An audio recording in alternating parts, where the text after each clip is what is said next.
नमस्कार. ब्रेडबोर्डचा वापर समजून घेऊ. ब्रेडबोर्ड हे ओपन एंडेड सर्किट बोर्ड आहे. ब्रेडबोर्ड वेगवेगळ्या आकारात उपलब्ध आहेत.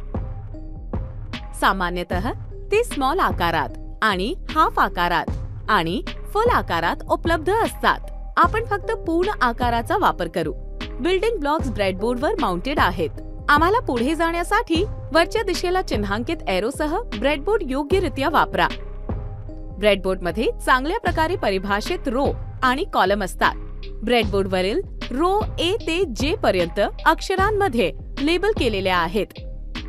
ही रो ए आहे, ही बी आहे, ही सी आहे, ही डी आहे, ही ई आहे आणि असेच पुढे.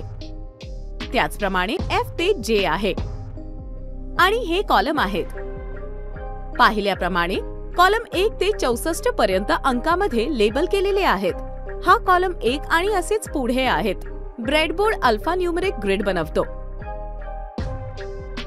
ब्रेडबोर्डवर ब्लॉक्स कसे बसवले जातात याचे हे दृश्य आहे. आपण आधी पाहिलेल्या पिनसह ते सर्व माउंट करणे सोपे आहे.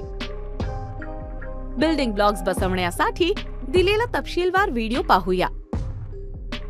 रो आणि कॉलम समजून घेणे खूप महत्त्वाचे आहे, कारण या ओपन एंडेड सर्किट बोर्डसाठी या ब्रेडबोर्डवर ब्लॉक्स बसवण्यापर्यंत सर्व क्रमांकन प्रक्रिया पाळल्या जातील.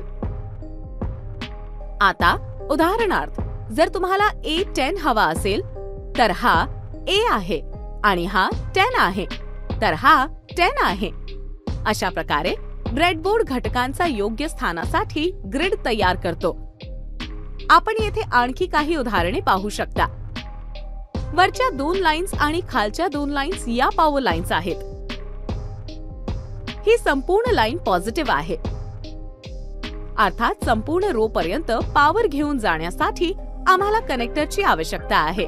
ही संपूर्ण लाईन पॉझिटिव्ह आहे आणि ही नेगेटिव्ह आहे. त्याचप्रमाणे ही लाईन पॉझिटिव्ह आहे आणि ही नेगेटिव्ह आहे. मी पुन्हा सांगते, वरची लाईन पॉझिटिव्ह आहे आणि खालची नेगेटिव्ह आहे. चला आता या ब्रेडबोर्ड पॉवर लाईन्स बद्दल थोडे अधिक समजून घेण्याचा प्रयत्न करूया. आपण चर्चा केली की वरची लाईन पॉझिटिव्ह आहे, खालची लाईन नेगेटिव्ह आहे. त्याचप्रमाणे ही बाजू पॉझिटिव्ह आहे आणि ही बाजू नेगेटिव्ह आहे. परंतु या दोन्ही मध्ये अंतर आहे. येथे आणि येथे काहीही संबंध नाही आणि इथे ते इथे आणि त्याचप्रमाणे दुसऱ्या बाजूला. आपण फक्त दोन्ही बाजूंचा पॉझिटिव्ह आणि नेगेटिव्ह लाईन्स पाहिल्या. जेव्हा या दोघांमध्ये जोडणी केली जाते तेव्हाच हे पॉझिटिव्ह होते. अन्यथा पॉवर एका बाजूने दिले जाते तेव्हा पॉझिटिव्ह लाईन्स येथे संपते. नेगेटिव्ह लाईन्सच्या बाबतीतही असेच आहे. या अशा लाईन्स आहेत ज्या पॉवर लाईन्सच्या विपरीत स्तंभाप्रमाणे जोडलेले असतात, ज्या आडव्या रोच्या रूपात जोडलेल्या असतात आणि अंतर्गत कनेक्ट केलेल्या कॉलमच्या या 2 संचामध्ये कोणताही संबंध नाही. आपण वर चर्चा केलेली संख्या भौतिक घटकासाठी कशी पाळली जाते हे समजून घेण्याचा प्रयत्न करूया. चला एक LED घेऊ जो बिल्डिंग ब्लॉक LU3 म्हणून रेखाटला जातो. आपण येथे पाहतो F24 प्लस F28 मायनस, जेथे LED बसवणे आवश्यक आहे.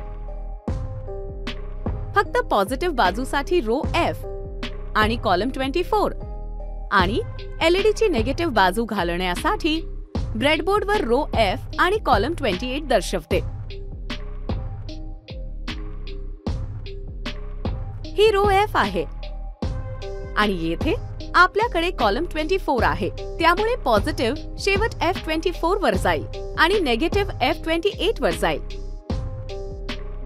तर हा मुद्दा येथे जाईल आणि हा मुद्दा येथे. अनेक घटकांमध्ये ध्रुवीयता पॉझिटिव्ह आणि नेगेटिव्ह असते. त्यामुळे पॉझिटिव्ह आणि नेगेटिव्ह योग्यरित्या आरोहित असल्याची खात्री करा. अन्यथा सर्किट काम करणार नाही किंवा घटक खराब होईल. उदाहरणार्थ, आता ब्रेडबोर्डवर बसलेले भौतिक बिल्डिंग ब्लॉक्स पाहू. आणि येथे एक बझर आहे. ही बाजू पॉझिटिव्ह आहे आणि ही बाजू निगेटिव्ह आहे. त्यामुळे पॉझिटिव्ह बाजूची पिन येथे बसवली जाईल, निगेटिव्ह पिन येथे बसवला जाईल आणि या विशिष्ट घटकाशी संबंधित कनेक्शन अशा प्रकारे घडते. त्याचप्रमाणे सर्व ब्लॉक भौतिक आकृतीमध्ये निर्दिष्ट केलेल्या त्यांच्या स्थितीनुसार माउंट केले जातील. कृपया ब्रेडबोर्ड समजण्यासाठी आणि भौतिक आकृती, सर्किट आकृती आणि वास्तविक हार्डवेअर यांच्याशी संबंधित तपशीलवार ऑडिओ व्हिज्युअल पहा.